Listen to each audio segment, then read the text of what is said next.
Graduate ఎన్నికల్లో పోటీపై త్వరలో స్పష్టత ఇస్తామన్నారు టీజేఎస్ చీఫ్ కోదండరామ్. పదవులు భర్తీ ఆలస్యం చేయడం వల్ల కాంగ్రెస్కి ఎటువంటి ఉపయోగం లేదన్నారు. పొత్తు సమయంలో ఇచ్చిన హామీ మేరకు టీజేఎస్ నేతలకు పదవులు ఇస్తారని ఆశిస్తున్నామన్నారు. మిత్రధర్మాన్ని పాటిస్తున్నందున ప్రభుత్వం చేస్తున్న చిన్న చిన్న తప్పులను బహిరంగంగా విమర్శించలేమన్నారు. కాళేశ్వరం నీరు ఎత్తిపోయకుండా ప్రభుత్వం తీసుకున్న నిర్ణయం సరైందేనని సమర్థిస్తున్న కోదండరామ్తో మా ప్రతినిధి రాకేష్ మాట్లాడారు.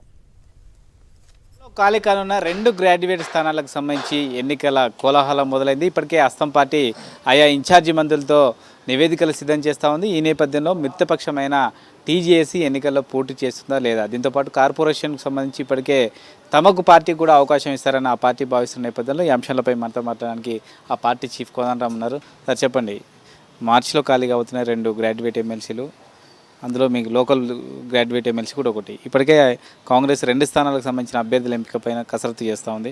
గతంలో మీరు సీట్లు త్యాగం చేశారు, కూటమిలో భాగంగా మీరు సీట్లు త్యాగం చేశారు. ఇప్పుడు మళ్ళీ పోటీకి ఏమైనా సిద్ధపడుతున్నారా, లేకుంటే మళ్ళీ త్యాగానికి సిద్ధమవుతున్నారా? ఈ గ్రాడ్యుయేషన్ నియోజకవర్గ పట్టభద్రుల నియోజకవర్గ ఎమ్మెల్సీ గురించి ఇంకా మేము ఏమీ ఆలోచన చేయలేదు.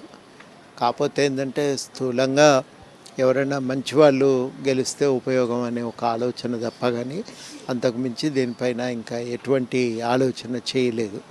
మీ పార్టీ నేతల నుంచి ఒక అసంతృప్తి కనిపిస్తూ ఉంది.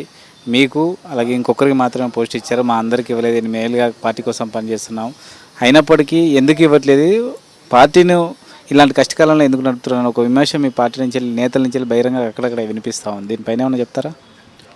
అది ఆలోచన మేము కూడా కాంగ్రెస్ పార్టీ అధినాయకత్వానికి తెలియజేస్తున్నాం.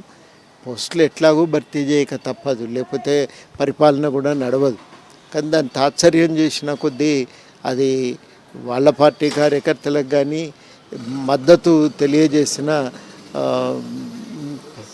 మిగతా పార్టీ కార్యకర్తలకు కానీ అది కష్టమైన విషయమే. అది కాళేశ్వరానికి సంబంధించి నీళ్ళు ఎత్తిపోయట్లేదనే విమర్శ ఉంది, కానీ ఎత్తిపోసిన కానీ దిగువ నీరు వెళ్తుంది, వృధాగా వెళ్తుంది, పవర్ అనేది వేస్ట్ అవుతుంది అనేది ప్రభుత్వం యొక్క వాదన. ఎవరి వాదన కరెక్ట్ అంటారు? ఇప్పుడు ఏంటంటే రిస్క్ తీసుకోవచ్చు, కొన్ని నీళ్ళు ఆపొచ్చు అనేవాళ్ళు కొందరు ఉన్నారు. కానీ నిర్ణయం తీసుకునేటువంటి వాళ్ళకు భయమే ఉందంటే రిస్క్ అని అంటే అది చాలా రోజుల పాటు జరిగే అనర్థాలన్నింటినీ భరించవలసి వస్తుంది. అది జీవితకాలం వెంటాడుతుంటుంది. అట్లాంటి నిర్ణయం తీసుకోవటం కష్టం. ఎందుకంటే పైన ఆ డ్యామ్ సేఫ్టీ అథారిటీ వాళ్ళు చాలా స్పష్టంగా ఎట్టి పరిస్థితుల్లో కూడా దాంట్లో నీళ్లు నింపొద్దు, దాని గేట్లు దించొద్దు అని అంటున్నప్పుడు నీళ్లు నింపటానికి సాహసం చేయాల్సి వస్తుంది. అట్లాంటి నిర్ణయం ఇంత తొందరపడి తీసుకోవటం ఎందుకు? మన దగ్గర సహజంగానే సెప్టెంబర్ దాకా వర్షాలు వస్తాయి కాబట్టి కొంచెం ఎదురు చూద్దామనేది ఉంటుంది. అదృష్టం కొద్దీ వానలు పడ్డాయి, గోదావరిలో కూడా వరద వచ్చింది, ఎల్లంపల్లి కడెం కూడా గేట్లు ఎత్తిండ్రు, ఎల్లంపల్లికి వరద వస్తున్నది. ఇవన్నింటి కారణాల వల్ల ఇప్పుడు గవర్నమెంట్ తీసుకున్న నిర్ణయం అయితే తప్పుపట్టడానికి లేదు అని మనకు స్పష్టంగా కనబడుతున్నాయి వాస్తవాలు చూసినప్పుడు. ఖచ్చితంగా తమ పార్టీ నేతలకు త్వరలోనే పదవులు వస్తాయనే ఆశాభావాన్ని కోదండరామ్ వ్యక్తం చేస్తున్నారు. కెమెరా పర్సన్ క్రాంతితో రాకేష్ రెడ్డి, సాక్షి న్యూస్, హైదరాబాద్.